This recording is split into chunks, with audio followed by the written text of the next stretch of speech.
사랑하는 성도 여러분, 오늘도 여러분의 모든 길 가운데 주님과 동행하시는 축복이 있기를 소망합니다.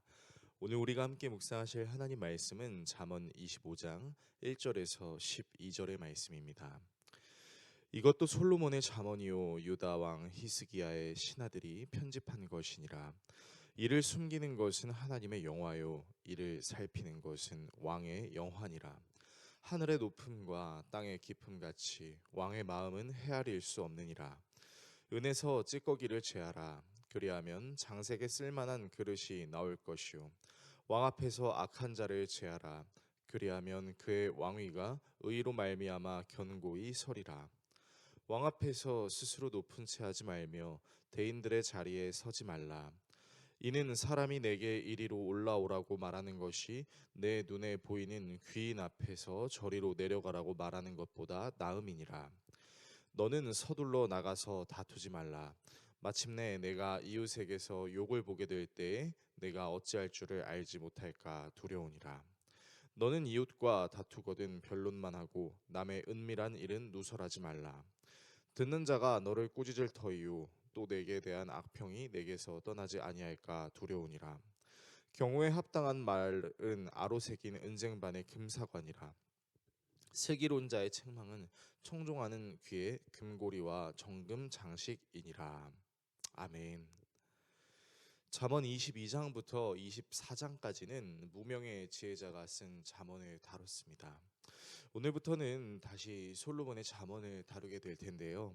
잠언 1장부터 21장은 솔로몬의 제1 잠언집으로 솔로몬이 왕좌에 있던 시절에 편집된 것이고, 잠언 25장부터 29장은 솔로몬 이후 250여 년의 세월이 흐른 뒤 유다 왕 히스기야 시대에 편집된 것입니다.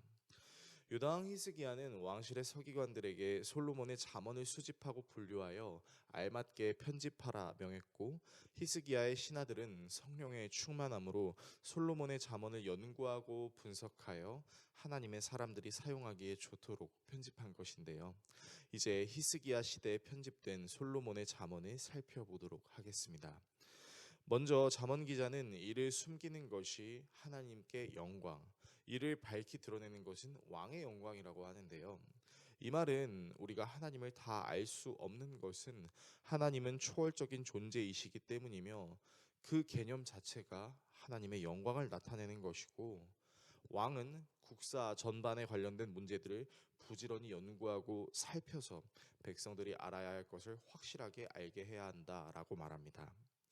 잠언 기자는 은에서 더러운 찌꺼기를 제거해야 빛이 나는 것처럼 왕 주변에서 왕에게 아첨하는 사악한 간신배 무리를 제거해야 왕의 자리를 굳게 지킬 수 있음을 말하고, 동시에 교만한 마음으로 신하들에게 인정받지 못하는 것보다 스스로 겸손해야 함을 가르칩니다.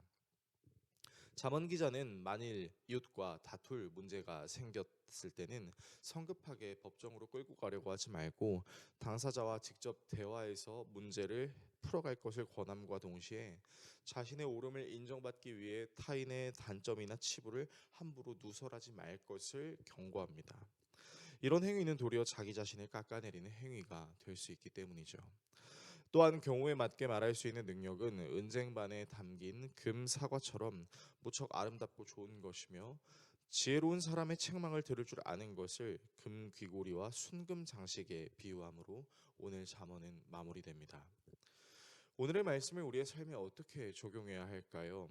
오늘 잠언의 내용들 안에는 한 가지 공통된 내용이 담겨 있으니 바로 성급함을 경계해야 되는 내용입니다. 하나님은 초월적인 존재이시기 때문에 하나님을 다 안다라는 것은 사실 불가능한 것입니다. 그러나 우리의 신앙의 성급함은 하나님을 다 알지 못하는 것을 불편함으로 해석하는 왜곡을 낳을 수 있습니다. 왕위에 오른 자가 백성을 다스리기 위해서는 정치의 한 가지 면만을 생각해야 할 것이 아니라 여러 가지 다양한 경우의 수와 다양한 면을 생각해야 하고, 그 경우의 수에서도 우선순위를 생각할 줄 알아야 합니다. 따라서 왕은 침착해야 합니다. 내 주변에 사악한 사람이 있음을 구분하는 것도 역시 시간이 필요합니다. 사람의 관계에서 단순히 내게 좋은 것을 해준다고 해서 그 사람이 무조건 좋다라고 말할 수 없는 이유는 그 사람이 진정으로 내게 잘해주려는 것인지 아니면 그 사람이 내게 어떤 꿍꿍이가 있는지 우리가 구분해야 되기 때문이고 그 구분에는 시간이 걸리기 때문이죠.